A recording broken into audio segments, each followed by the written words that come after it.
coming. Shedeur Sanders, check down. Trayvon Williams rumbles into Panther territory. The Shedeur Sanders is being set up to fail narrative. Who do you want to start the game? $50 tickets for a preseason game that usually can't fill half the stadium? The fifth-round pick everyone dismissed as Daddy's boy just torched the Panthers' defense for 138 yards and 2 touchdown passes, leaving critics scrambling for their next excuse. What happened Friday night wasn't just a preseason debut. It was a statement that made even the most stubborn doubters question everything they thought they knew about Shedeur Sanders. Shedeur Sanders to throw on first down, and that one complete to Brendan Bates, listed third on the tight end depth chart. Reality hit different when Sanders stepped onto that field, didn't it?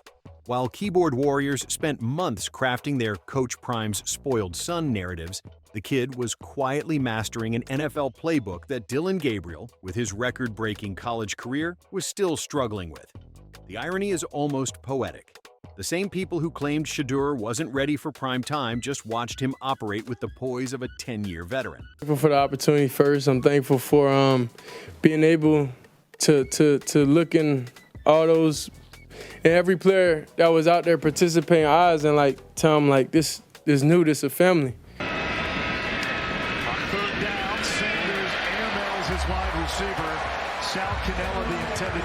Browns fans witnessed something special in those opening drives, and I'm not talking about your typical rookie jitters followed by garbage time heroics. Sanders completed his first few passes with surgical precision, finding receivers in tight windows that would make seasoned quarterbacks sweat. The kid who supposedly couldn't handle pressure looked like he'd been playing professional football his entire life. You know you gotta do that. What's up? Got your Wi-Fi on, man. Got your Wi-Fi on. Oh, we got twins. Yeah, come on, you know how we come from. I ain't even playing And they got me mic'd up though. Hey, we ain't even playing that. Come on, man, y'all know what time it That's is. a connection, man. Yeah. Hey, get out there today. I know it's love. Chemistry between Sanders and his receiving core wasn't accidental. It was the product of relentless preparation that his critics conveniently ignored. While everyone was busy counting his father's social media posts, Shedeur was building rapport with undrafted free agents like Luke Flourier and developing timing routes that would make Jerry Jeudy jealous. The touchdown passes weren't flukes. They were the culmination of hours spent perfecting concepts most rookies need seasons to master. Oh, I think he played well. And there was a couple decisions he had to make once he was forced away from the pocket and made some really nice throws in the red zone, very accurate. Here's one here, he rolls out now. Watch. Yellow's going to tell you that basically, you know what, it could be a dangerous throw. The green is he's open. Watch him wait it out. But what I like, he squared his shoulders up and made a nice throw. Mechanics tell the real story here, and this is where things get interesting for anyone still clinging to their preconceived notions. Watch the film, not the highlights, the actual game footage, and you'll see Sanders doing things that Dillon Gabriel, with all his college accolades, hasn't consistently demonstrated. Rolling out of the pocket, keeping his shoulders square, threading passes into coverage. These aren't traits you fake or luck into during one preseason game. Coach Kevin Stefanski said he was pleased with the way Shedeur Sanders operated the offense, and that was really all he was looking for. The plan was to get Shedeur Sanders about 50 plays out there. He was out there for 45, got a little less than 3/4 of action. We saw him throw those 2 touchdown passes. Stefanski's post-game assessment was telling, though he played it cooler than a Cleveland winter. Well, now he is saying that he is pleased with the way Shedeur operated the offense. But in reality, that's coach speak for, oh, what I have done. This kid might actually be the real deal. When you're dealing with a quarterback room that includes Kenny Pickett's proven mediocrity and Joe Flacco's fossil fuel arm, even measured optimism sounds like a love song. This shows the true sentiments of the organization. Well, Stefanski's plan was simply to get Sanders reps and put material on film for teaching purposes. Mission accomplished, but the teaching points might be different from what anyone expected. Instead of correcting rookie mistakes, they'll be studying how to replicate elite-level pocket presence. When you're out there on the field, it just is different. You understand, ball is ball.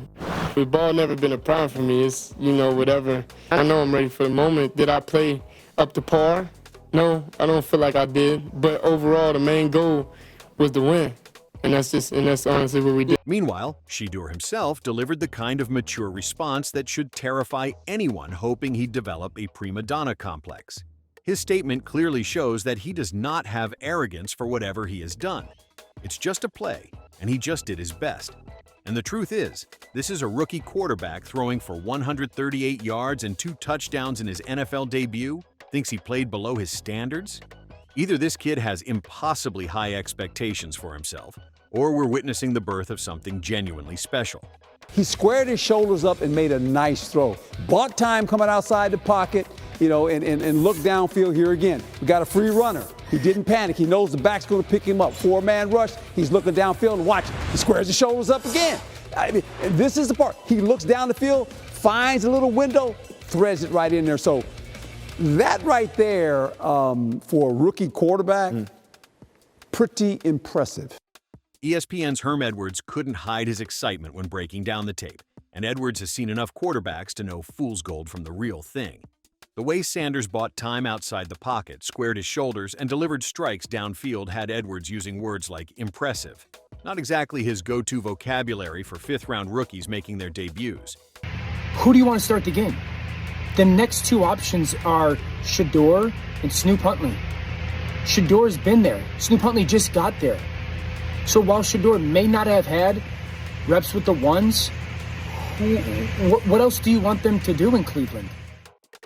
Truthfully, the national media's set-up-to-fail narrative always reeked of lazy journalism, but Dan Orlovsky dismantled it with surgical precision. Who exactly did these brilliant analysts want Cleveland to start? Joe Flacco, who's older than some coaching staffs? Kenny Pickett, who Pittsburgh couldn't wait to unload? Dillon Gabriel, nursing a hamstring injury? The logic was always flawed, but now it looks downright ridiculous. The cheapest get-in ticket price tonight at Bank of America Stadium is $50. And it's the worst seat in the house. Speaking of ridiculous, let's address the elephant in the room, the ticket prices. $50 for the worst seat in a stadium that usually can't give away preseason tickets tells you everything about the Sanders effect. This wasn't Browns fans showing up to hate watch. This was genuine excitement about seeing something potentially historic unfold.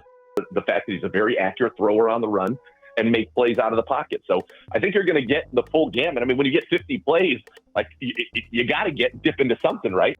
Nathan Zagura's pregame analysis proved prophetic when he predicted Sanders would get the full gamut of offensive concepts.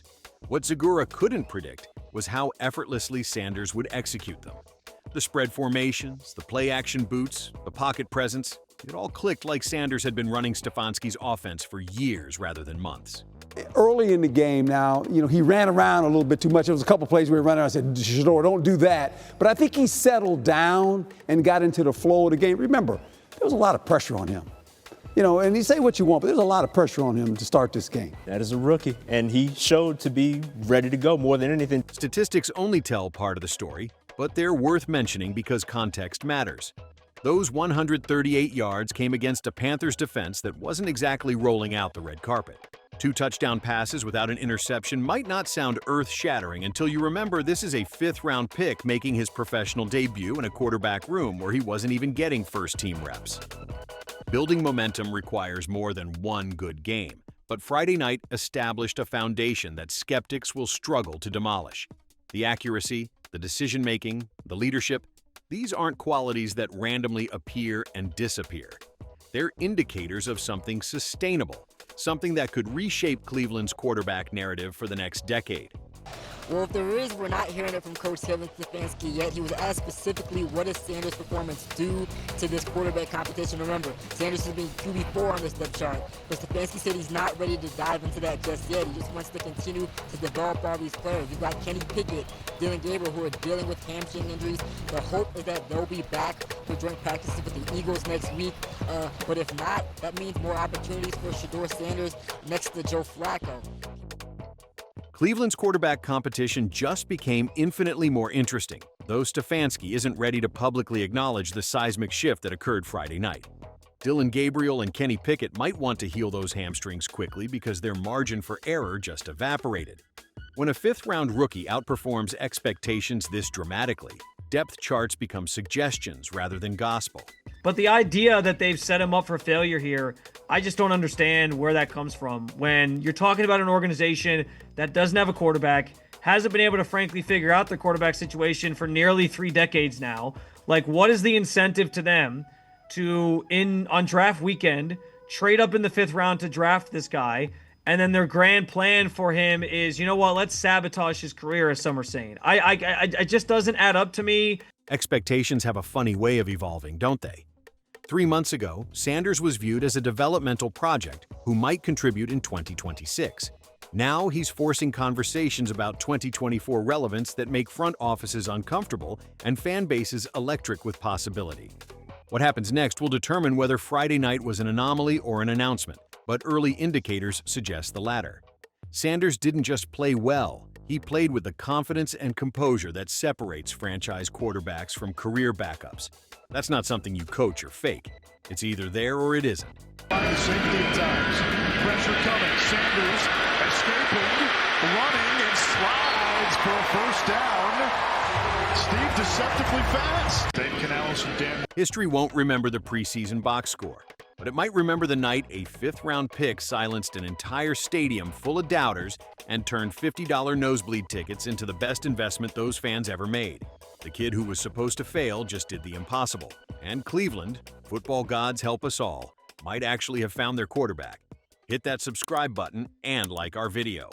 Because this is just the beginning of the Shedeur Sanders story in Cleveland, and you definitely don't want to miss what comes next as this saga unfolds throughout the season.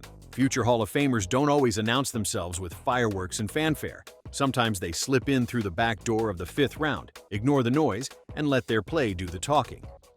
Friday night in Charlotte, Shedeur Sanders didn't just silence his critics. He gave them a preview of coming attractions that should keep them awake at night. It can be true that Shedeur probably should have taken first-team reps at this point, and because I believe he earned them. I think the way he's played in practice, like, he deserves to at least see what he can do with that group. For some reason, they view he still has some work to do and that he's kind of still getting acclimated, and that's their opinion on it. You can disagree with that opinion. Pressure creates diamonds, and Sanders looked like he'd been forged under Cleveland's particular brand of quarterback chaos for years rather than months. The way he handled third-down situations, reading defenses that were trying to confuse him with exotic looks, suggested a football IQ that can't be taught in meeting rooms. Most rookies crumble when defenses start sending unexpected blitzes. Sanders stepped up and delivered dimes. And a lot of it was about him being able to make those snap decisions and capitalize on the windows of opportunity. He seemed to do just that at the very least. Analytics nerds love to talk about arm strength and completion percentages, but they often miss the intangibles that separate good quarterbacks from great ones. Sanders displayed that rare quality where time seems to slow down in the pocket, making throws that required not just physical ability, but genuine anticipation of what receivers would do before they knew it themselves. That's not rookie luck. That's quarterback DNA. On second down, on play action. Sanders pumps, hit by Ashawn Robinson, moves the pocket and floats it too high. Comparing Sanders to other recent 5th-round quarterbacks makes his debut even more remarkable. Think about the last time a Day 3 pick walked into his first professional game and looked this comfortable, this prepared, this naturally gifted at reading defenses. The sample size is basically non-existent because what happened Friday night simply doesn't happen to players drafted where Sanders was drafted. It's going to be a great game tonight for my boy Shedeur Sanders. I'm telling you that right now. Write this down right now. Write it down. Shedeur Sanders will have 6 total touchdowns in this game tonight.